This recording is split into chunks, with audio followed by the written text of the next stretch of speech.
I'm going to start with your name. Quite an unusual name, not a name we hear very much in England. Is that a popular name in America? No. I don't know another Tobin. Well, that's good. Good to be unique. Tell us where your name comes from. It was my great-grandmother's last name. Very nice. Do you like having a unique name? Yeah. I mean, I've never had an experience with a different one. But I will say that. Well, I will say that I think it fits my personality. I don't know which happened first, but I guess the name. But I like having a unique name. I'm sure there's lots of little Tobins around in America now because of you. I'm sure there will be. Yeah. You seem so chilled out and relaxed. Are you always like that? Or are you just forever driving on and wanting to better yourself? You just seem such a chilled out person. Do you get nervous before games or anything, or tournaments, or how do you look at games and stuff? You seem like that, horizontal. I think that I'm very much like this. I would say on the field, people definitely see a different side of me than off the field. But no, I don't really have any of that. I think it's just like I feel such a comfortability in what I do in football that like I love games. I love that opportunity to entertain, to, you know, do what you've seen in your dreams every single night. You know, I relish that. And, you know, as I've gotten older and, you know, you don't see as much in front of you as what was behind you. Sure. I just like, I love games, like, and I love football, and that next opportunity I get to play, you know, it's just such an awesome feeling being able to do what you love and to kind of, I guess, express yourself in such a natural way. So do you get nervous before games? No, definitely not. Not at all? No butterflies, just... No. I actually, I'll tell you... That's brilliant. I love it. I do. It's great. I don't think I ever said this before, but before a national team game, I always do this thing during the national anthem, you know, when you put your hand over your heart. I always see how low I can get my heart rate, just for the fun of it. Just to see how calm you actually are. I don't know. What have you got it down to? Oh, well, I mean, like, I obviously don't have the numbers, but no. It's just something that, That's like, so cool. I just think it's, like, a cool thing to, you know, be able to take an experience that's supposed to be, like, you know, so, like, we make up these things in our minds and these feelings, and we attach so much meaning onto things, but to try to, like, kind of make something seem, like, so, like you're walking out to training, you know, I think is, like, a really cool thing. So now every time everybody watches you, hopefully that gets edited. That can't get edited. That's class. That's brilliant. That's so good. The accolades on your career are absolutely incredible. I just want to touch a little bit more on your international career. The bond that you've had with your teammates over all of those years in the international setup must be incredible.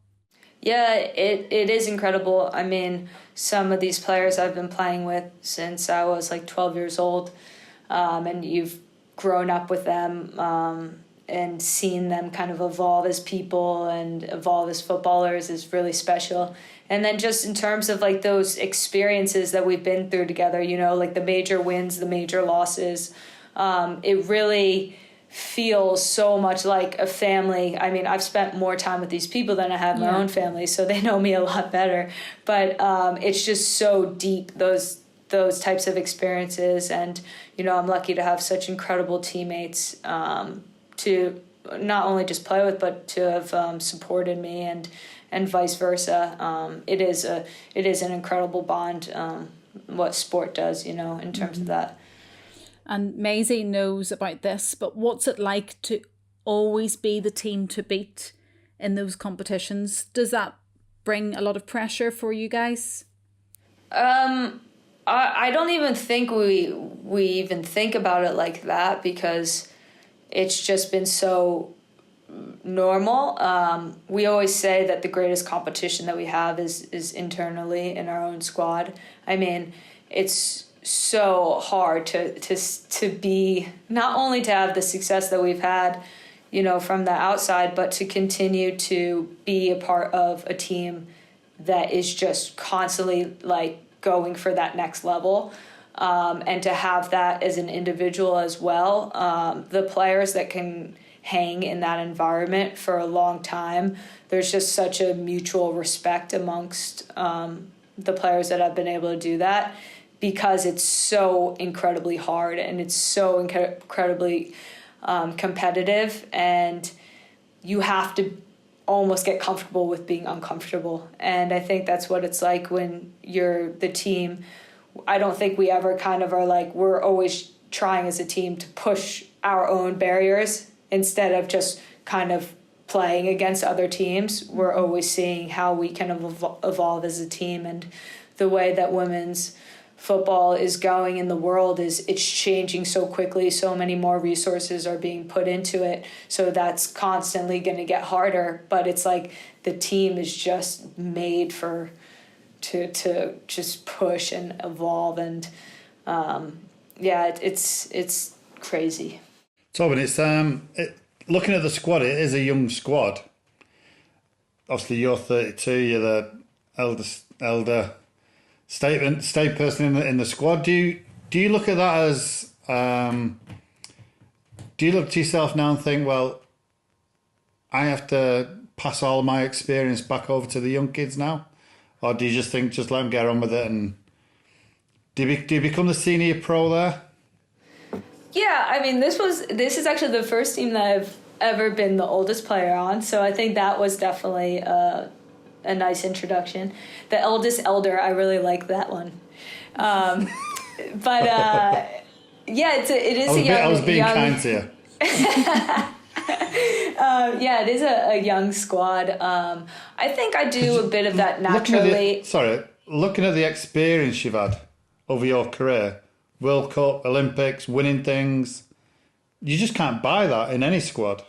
Yeah, I do think that I'm not so much of like a tell person like, oh, back in this World Cup, this happened. It's just not really my style. But like I do believe in, teaching and helping. And, if I see a player that I don't want a player to go down a path that I've seen before that I know doesn't work, or when I see something where I'm like, oh, you can do better. Like I love encouraging my teammates. I love, seeing them do something like well for the first time and seeing them evolve. Mm-hmm. Like even in my short time here, I've seen so many players evolve so much, which it's just such a cool feeling. It's definitely when you're older, I think you enjoy it more. Of course you do, yeah. But yeah, I hope that, all the little pieces that, for me, I always watched and I studied the older players that I admired, because I wanted to be just as successful, if not more. And I hope people are taking those little bits and enjoying that time. That was obviously a big injury when you were younger, and sadly you're currently sidelined with an injury as we speak. Do you ever have moments where you question if you can come back from these setbacks? I don't really kind of look at things as finite. I guess if anything, like I feel like those types of, I always say setbacks are setups for comebacks. And it's just like another, honestly, I really do think it helps develop perseverance, determination, having to struggle. Like I think struggling and resilience are like such important characteristics for an athlete, because you're choosing to play a sport where, I mean, if you've played as long as I have, you're going to have so many setbacks. And if you want to have a long and successful career, you're going to have to learn to, really persevere and change your perspective of things. And if you can actually kind of switch your mindset to looking at the positives and looking at your development from a different lens, it's actually extremely powerful. And you get to see the game from a different perspective. Are you saying that now, because you're in your 30s, did you think the same way back then in your 20s, or do you cope with things a little bit differently now that you are older and you do have a different perspective? Yeah, I think obviously I have, like a little bit more wisdom now on these matters. But I do think like I had a good head on my shoulders. I had good people around me. I had people that really cared about me and were focused not just on like my career. I think it's more developing yourself as a person and being strong and independent. And ultimately, it was just self-belief in my dreams and what I felt like I was capable of doing as a footballer. And I don't think that ever wavered. And I think that was just from my passion and love of the game. I don't think there was anything that could really stop me from doing what I wanted to do.